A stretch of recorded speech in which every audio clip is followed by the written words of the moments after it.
Bueno, el planteamiento del día de hoy es un planteamiento muy interesante. Vamos a tratar de que sea breve, conciso, en medio de lo posible, porque es profundo el tema. El tema lo habíamos titulado La oración que le agrada a Jesús, porque pues, eh, ¿por qué nuestras oraciones son a veces lentas en ser atendidas? ¿Porque muchas no son respondidas? La pregunta es, ¿estamos orando de la manera que le agrada a Jesús o de qué manera estamos orando? Para eso vamos a entrar en materia inmediatamente, para que podamos tener en cuenta en qué consiste la oración, cuál es el proceso de la oración y qué es la oración que le agrada a Jesús. Para eso vamos a mirar rápidamente un primer versículo que nos da la entrada a esto. ¿Para qué? Para que entendamos que la Biblia es un libro completo. Juan 14, del 13 al 14, en la versión, perdón, traducción en lenguaje actual. Yo haré todo lo que ustedes me pidan. De ese modo haré que la gente vea a través de mí el poder que tiene Dios el Padre. Yo haré todo lo que ustedes me pidan. Listo, se acabó el tema. Esa es la oración. Pidamos en el nombre de Jesús y ya. Nuevamente Dios es el genio de la lámpara de Aladino que nos concede todos los deseos que queramos pedir. Esa es la oración, pedir en el nombre de Jesús. ¿Cierto? Muy sencillo. Pero si lo miramos en otra versión, por decir algo, la versión Biblia de las Américas, dice, y todo lo que pidáis en mi nombre, lo haré para que el Padre sea glorificado en el Hijo. Si me pedís algo en mi nombre, yo lo haré. Ahí tenemos que preguntarnos, ¿estamos pidiendo en el nombre de Jesús? Sí, perfecto, pedimos en el nombre de Jesús. O sea que hemos reconocido que Jesús es Dios hecho hombre, hemos reconocido que estamos actuando a través del Espíritu Santo de Dios que mora en nosotros y hemos reconocido que queremos glorificar al Padre. O sea que si nos damos cuenta, estamos leyendo un mismo versículo, pero con una connotación diferente. Debemos tener cuidado qué leemos y cómo lo leemos. La palabra de Dios es única y es una sola. Entonces no podemos acudir a la bibliomancia. Bibliomancia es coger un libro, por lo general un texto sagrado, y abrirlo indeterminadamente y jugar a la adivinación. Entonces, no podemos hacer eso con la palabra de Dios. No podemos abrir a ver dónde cae la palabra de Dios y qué es lo que Dios nos quiere decir. Eso es adivinación y eso no le agrada al Señor. Al Señor tampoco le agrada que cojamos la Biblia como un retazo de versículos, a ver cuál es el que nos favorece y cuál no nos favorece. Por eso hicimos la explicación especial que el versículo nos muestra a través de diferentes versiones de la Biblia. Entonces no podemos creer que leyendo pedacitos de la Biblia vamos a entender respuestas, vamos a conocer el carácter de Cristo. Para eso tenemos que leer la palabra entera, que no la dividieron en Antiguo Testamento y Nuevo Testamento, pero es más bien Antiguo Pacto y Nuevo Pacto, que es cuando viene el Señor Jesucristo. Volvamos a nuestro tema. ¿Para qué oramos? Si nos damos cuenta, lo que nos está invitando es que el poder de la oración es muy profundo, pero ¿cuál es la connotación de la oración? Tenemos que entrar a la Biblia a conocer el carácter de Cristo. Y una vez que conocemos el carácter de Cristo, de nuestro Señor, de nuestro Creador, empezamos a entender por la revelación del Espíritu Santo en nuestra mente y en nuestro corazón que la oración que le agrada a Jesús es la oración que hacemos para cumplir el propósito y la voluntad de Dios Padre en nosotros. Nosotros como criaturas tenemos un propósito y un llamado. Una cosa es que utilicemos la oración, como acabamos de ver, para buscar al genio de la lámpara y pedirle deseos, pedirle que se cumplan nuestras vanidades y nuestros propósitos, los nuestros. Ahí estamos mal. De eso no se trata la oración que le agrada a Jesús, porque esa oración está buscando es satisfacer nuestro ego, nuestro interés para cumplirle al mundo inmundo, a los dioses de este mundo. Nosotros no podemos utilizar la palabra de Dios para conocer el carácter de Cristo, para acercarnos a Él con oraciones egoístas y egocéntricas. Para eso vamos a empezar a entender que las oraciones que le agradan a Jesús son las que buscan cumplir el propósito de Dios en nuestras vidas mediante su llamado. Ese será un tema para otro planteamiento, el propósito de Dios y el llamado a nosotros. Pero las oraciones que buscan satisfacer ese propósito por el cual fuimos creados son las que le agradan a Jesús. Ahora bien, ¿qué estorba esas oraciones? Por eso es que conocer el carácter de Cristo. Vamos nuevamente a la palabra de Dios y vamos a citar este versículo. San Marcos 11, del 25 al 26. Cuando estéis orando, perdonad si tenéis algo contra alguno, para que también vuestro Padre, que está en los cielos, os perdone a vosotros vuestras ofensas. Porque si vosotros no perdonáis, tampoco vuestro Padre, que está en los cielos, os perdonará vuestras ofensas. Me gusta mucho esta versión, se llama YouVersion, y aquí pueden comparar Reina Valera, en Nueva Traducción Viviente, nuevo versión internacional, traducción lenguaje actual, y en varias connotaciones de la Biblia, comparar el mismo versículo. ¿De qué trata esto? Cuando estés orando, perdonad. Entonces, vamos a darnos cuenta que hemos identificado hasta aquí y hasta ahora. Reconocemos a Jesús como Dios mismo, intercesión a través del Espíritu Santo, pero que bloquea nuestras oraciones. Y aquí es donde tenemos que entender este versículo, que está repetido a lo largo de toda la palabra de Dios. Por eso la palabra de Dios no puede ser adivinación, tiene que leerse juiciosamente y tiene que leerse diario y tiene que leerse en orden. A Dios, desarrollar el carácter de Cristo es ver el mundo como lo ve Dios, no como lo vemos nosotros. Y ver el mundo como lo ve Dios es estar dispuesto a tener una relación íntima con Dios. Cuando nuestras oraciones ya identificadas que buscan es cumplir el propósito de Dios en nuestras vidas, son estorbadas por eso, porque en nuestro corazón todavía hay residuos del viejo hombre, de codicia, de envidia, de odio, de resentimiento, de amargura. Tenemos que por eso limpiarnos, acercarnos a Dios para que Él primero nos sane, nos restaure, nos redima y podamos alejar el ruido espiritual que llega a nuestra mente e impide que tengamos una verdadera revelación de ese propósito de Dios para nosotros, para que esas oraciones sean atendidas. Entonces, primer cuestionamiento que planteo yo acá, que interfiere en nuestras oraciones con el Señor. Primero, que no tengamos verdaderamente una relación íntima con Dios. Es decir, que nuestras oraciones estén supeditadas a satisfacernos a nosotros, a satisfacer problemas de nosotros. Porque la Biblia, cuando conocemos el carácter de Cristo, en la Biblia hay versículos donde habla perfectamente de que Dios nos conoce y sabe nuestras situaciones y Él está atento a resolverlas. O sea que Él no es un padre autoritario ni lejano, es un padre amoroso y cercano. Por eso es importante leer toda la palabra de Dios en su contexto y no jugar a la bibliomancia.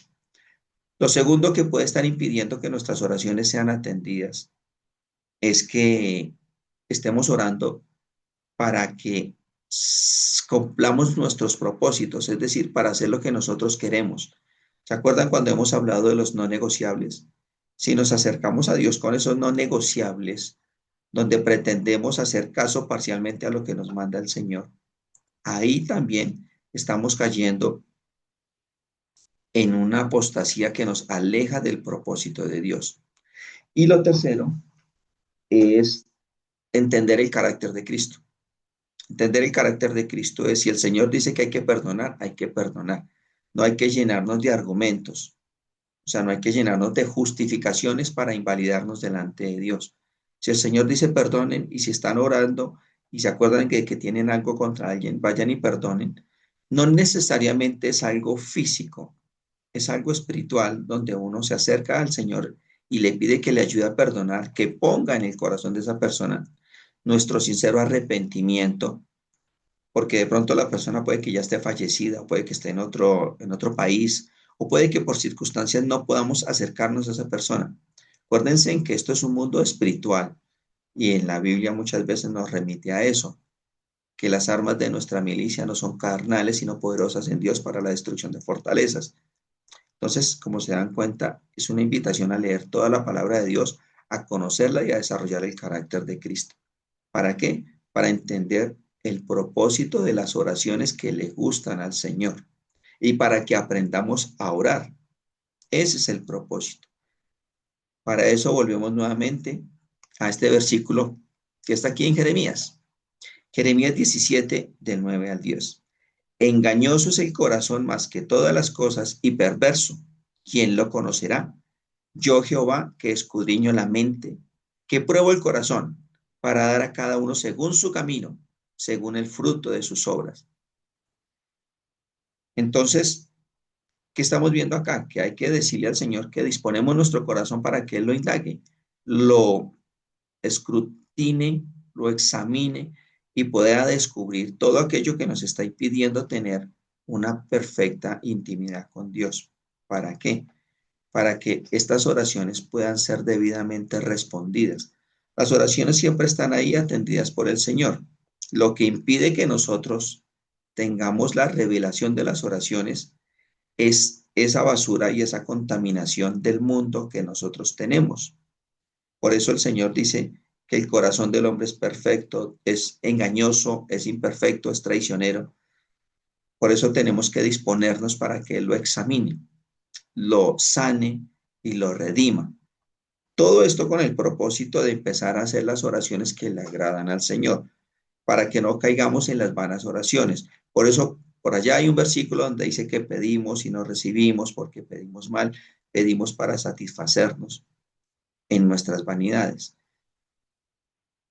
Debemos cambiar toda nuestra manera de cómo nos había enseñado el mundo. Por eso tenemos que, una vez que leemos la palabra de Dios, entender que hay una serie de requisitos que se nos pide para que nuestras oraciones, con el propósito celestial, el propósito de glorificar a Dios, van a ser respondidas, acordándonos siempre que Dios es un Padre amoroso y celestial y cuidador de nosotros.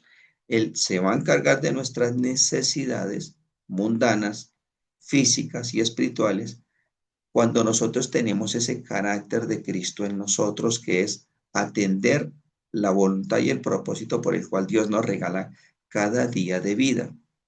Esa serie de responsabilidades que nosotros tenemos que entender primero y que conlleva el propósito de la oración es que tenemos que entender que hay que llevar una vida santa.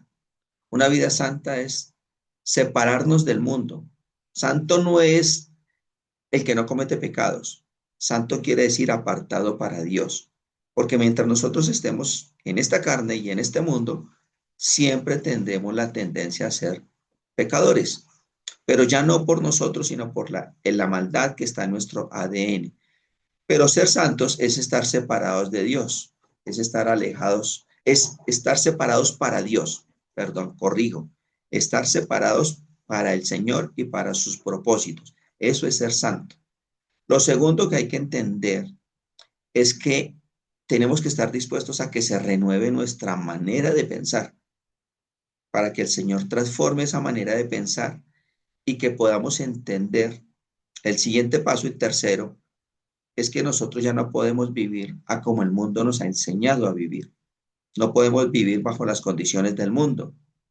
Por ejemplo, si entendemos que hay cosas que no favorecen a nuestro espíritu, actividades que el mundo nos ofrece, y si no nos apartamos de esas actividades, si no estamos dispuestos a permitirle al Señor que corrija nuestra manera de entender y de ver el mundo, de cambiar nuestra manera de pensar, entonces esos tres requisitos incumplen y hacen que se entorpezcan las oraciones con propósito. Eso hace que se dilaten los propósitos de Dios en nuestras vidas. Entonces, tenemos que tener en cuenta esas tres responsabilidades. La primera, ser santos. La segunda, abandonar la manera de pensar del mundo. Y la tercera es estar dispuestos a que sea modificada nuestro entendimiento y nuestra manera de razonar. ¿Por qué? Porque eso es lo que nos lleva a tener el carácter del Señor, a ver la vida, a perdonar como Él quiere que perdonemos, a amar como Él quiere que amemos y a estar dispuestos y disponibles a cumplir la voluntad y el propósito de Dios. Esas son las oraciones que le agradan a Jesús. Del resto, las oraciones que hacemos normalmente para satisfacer nuestro ego difícilmente llegarán al reino de Dios porque, como acabamos de verlo ahorita en ese versículo que decía Jeremías, nuestros corazones son engañosos y buscan lo nuestro propio, buscan la satisfacción de nosotros anteponiendo el propósito de Dios. Por eso la invitación para una próxima charla es esa. ¿Cuál es el propósito y cuál es el llamado que Dios tiene para nuestras vidas? Todos tenemos un propósito, todos tenemos un llamado, pero yo creo que más del 90% de la humanidad se va de este mundo haciendo lo que se le da la gana y dejando a un lado al Señor. Y por eso muchas de esas oraciones jamás fueron atendidas. Y por eso aún peor se alejan del camino del Señor porque creyeron equivocadamente que el Señor era un hacedor de milagros egocéntricos, que estaba ahí para servirnos y para atendernos. Entonces, eso es lo que se llama la apostasía. Como no se cumple lo que uno quiere para satisfacer lo que uno desea en este mundo, le echa la culpa a Dios y se aleja, porque no hemos entendido el verdadero significado y el verdadero propósito de la oración. No conocemos a nuestro Padre Celestial y solo nos interesa un milagro. Y una vez hecho el milagro, que algunas veces sucede por la misericordia de Dios, volvemos hasta el próximo milagro. Por eso lo bonito de leer la palabra, de conocer al Señor, es conocer su carácter y conocer su propósito. Cierro con este último versículo, que es el que nos va a dar un espaldarazo a todo lo que hemos hablado.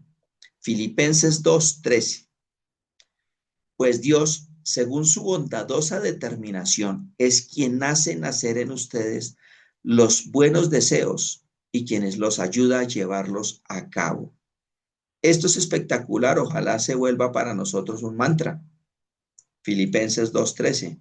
¿Qué quiere decir? Que una vez que tenemos identificado la oración, buscando cumplir el propósito y la voluntad de Dios, debemos viajar ligeros por este mundo. ¿Por qué? Porque Dios nos dice que Él pondrá el querer como el hacer. Es decir, en el momento que Él lo disponga, Él pondrá el querer en nuestro corazón de cumplir la disposición que nosotros tenemos de agradar a Dios. Y pondrá el hacer. ¿Qué quiere decir? Que pondrá las herramientas y los instrumentos necesarios para que llevemos a cabo ese propósito. Como Moisés, por ejemplo. Moisés mató a un egipcio y se fue al destierro 40 años porque no era el momento. 40 años después volvió y Dios le dio las herramientas.